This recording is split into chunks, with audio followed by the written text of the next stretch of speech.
Hi guys, welcome back to my channel and this video. So today I'm going to show you my Kindleified iPhone. So I'm not going to talk the entire time, but I am going to give you a bit of a background on it.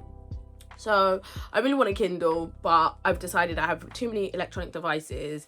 I don't need a Kindle, right? That is just my current thought. I might change my mind. And so when I came to that decision, I also had my old phone. I recently got a new phone, which is also why I'm like, I absolutely don't need to buy another new device. But I didn't trade in my old phone just because of the deal that it was. I managed to get a better deal without trading it in. So then I just had it and it was just sitting around. I wasn't doing anything with it. And then I decided, why don't I Kindleify my old iPhone? And I'm not gonna lie to you guys, I'm having a grand time with it. It really is amazing. So I just want to give you an update before we get really into it, and the fact that I have updated the outside the case of my old phone. So here it is now. You see, she's not the prettiest looking thing, but she will do. Basically, what I've done is I had an old clear case, which I actually got rid of because I was like, it's getting old and run down and it's just not beautiful anymore. And then I also got a pop socket. And again, I just got a cheap pop socket that was available to me, and I was like, that will do for now, and if I want to I can upgrade it, because the whole idea of this Kindleifying my iPhone is to spend as little money on it as possible.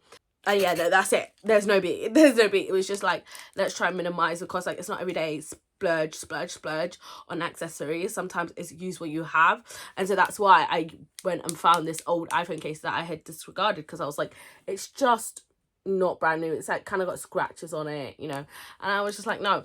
And then I also got like this cheap pop socket for £1 or so, because again, I was like, it's not every day spend money. So because I was really thinking about this, I really could have done like, got a new case, got some new stickers, put them inside, and I did have a look, but I was just like, no. And especially because I've just started using it. So without further ado, let's just go and have a bit of a closer look at what I'm working with.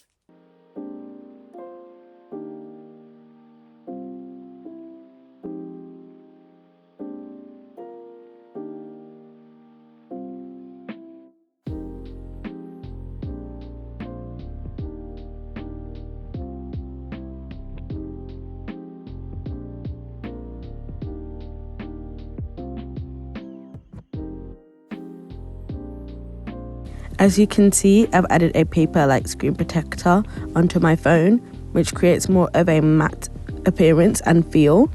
You can get these in all shapes and sizes, but as you can see, it does show any minor scratches you have on the screen, but that is not visible once you turn the screen on. I've disabled all notifications from this phone, so it doesn't distract me from the main goal of reading. So this is my main homepage. As you can see, it is all in black and white, and there are some other features that I will show you later in settings, but this is what the main display looks like. And as you can see, it's just all of my different bookish apps, of which I have quite a few, but I also have this other screen that is any associated apps that I might need.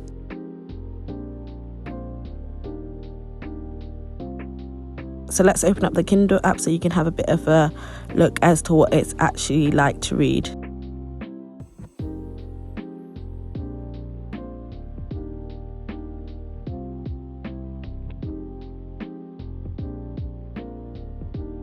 So I've customized the Kindle app. I've got quite a few things that I've changed, so I'll go through it now. As you can see, I've got the Open Dyslexic font. I just find it much easier to read. We won't go into what that means for me, but I just really prefer it, and I have it at that size. I do change that often, but that's the size that I have it at now. But you can see there's lots of other text choices to choose if Open Dyslexic doesn't necessarily work for you aesthetically.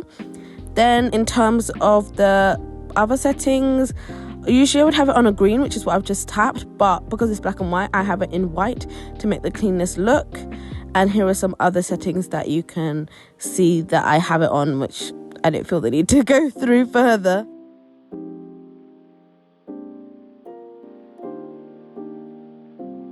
I do like this setting, reading ruler, but I have turned it off for this. That could change in the future, but yeah, that's just what I currently have. So now let's get into some settings, the first of which being the night shift, which basically controls the amount of blue light that you see, and I've got that turned on at all times except midnight. This is the setting that I have it on, and I'll show you what it's like when it's less warm, which as you can see is a lot more blue, but I prefer it to be a bit warmer, especially because I'm reading. I think that's better for my eyes personally.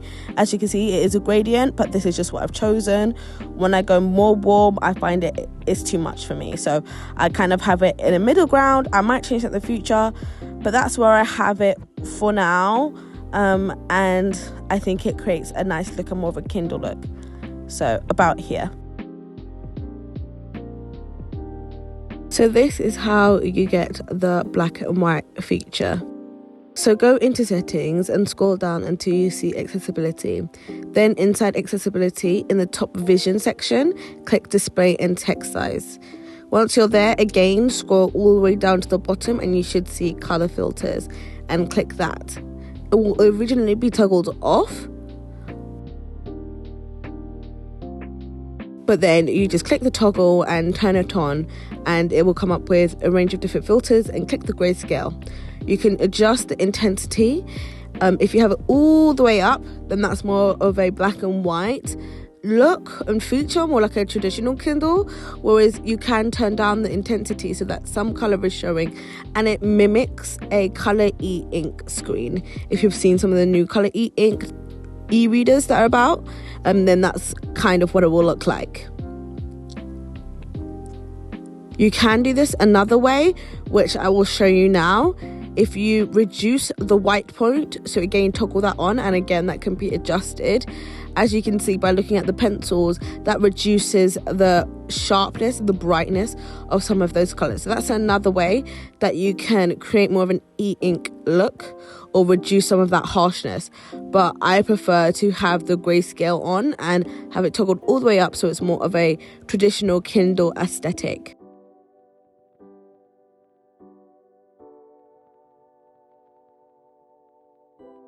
Having a look at some of the other accessibility features I have on, you can see that I've also clicked increase contrast to toggle on. So that is going to help with this grayscale, and again to make it easier on the eyes, because that's one of my main objectives when I'm reading, to reduce strain. So as you can see, this is what it looks like without increased contrast and with it on.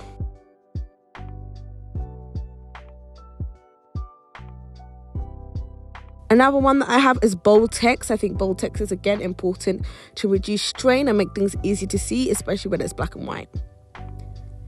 This is what it appears like when both of those features are off. It's a lot harder to see, but as you increase the contrast and you add bold text, it makes it a lot easier to see, especially from a distance.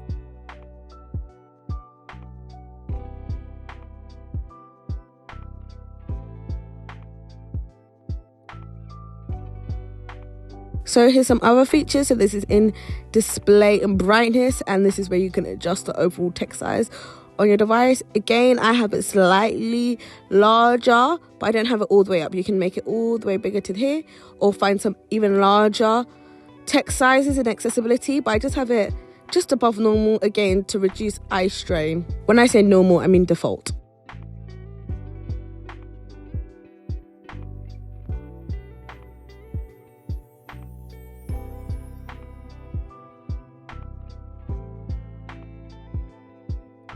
So yeah guys, overall I'm really impressed with how it's turned out. I'm in the middle of listening to this book, so as you can see it's just there as the cover, but also I am also reading a book called 8 Seconds to Love or 6 Seconds to Love, which I am really enjoying on Kindle, and I can't lie, I absolutely love the reading experience of this. With the pop socket, it has really solved it, because otherwise it was just too heavy for me.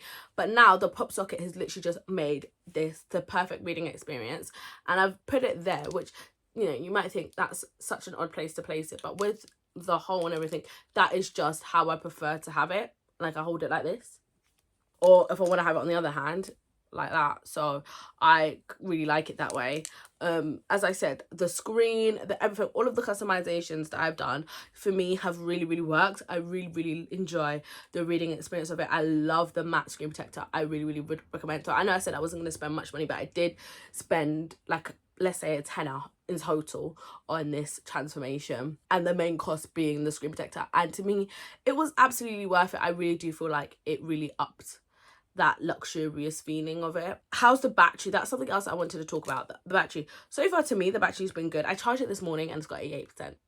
It's not great, but bearing in mind this is an old device, so it's like it's not gonna have full battery anyway, and also because it's not an e-ink, it's not gonna have full battery anyway. It does have a good enough battery life. So my maximum capacity of my actual battery is 79%. And having a look at settings, it does say that my battery health is significantly degraded, and that I can go and get it replaced by Apple. But to be honest with you guys, like, again, as I said, I'm trying to minimize the cost as much as possible. If I end up loving this experience with it, it might end up being worth it, but for now it's not. Another thing that I want to talk about that I haven't spoken about in this video is where do I store it. Now I have got a TBR cart behind me, as you can see, and the plan is, I haven't done it that often, I must admit, because I'm like using it and then I just like leave it on the side, but I'm gonna, its long-term life is going to be inside the TBR cart with the rest of my books. Do you know what I mean? So when I go to pick up a book, I also go to pick up my Kindle, even though my Kindle is my new phone.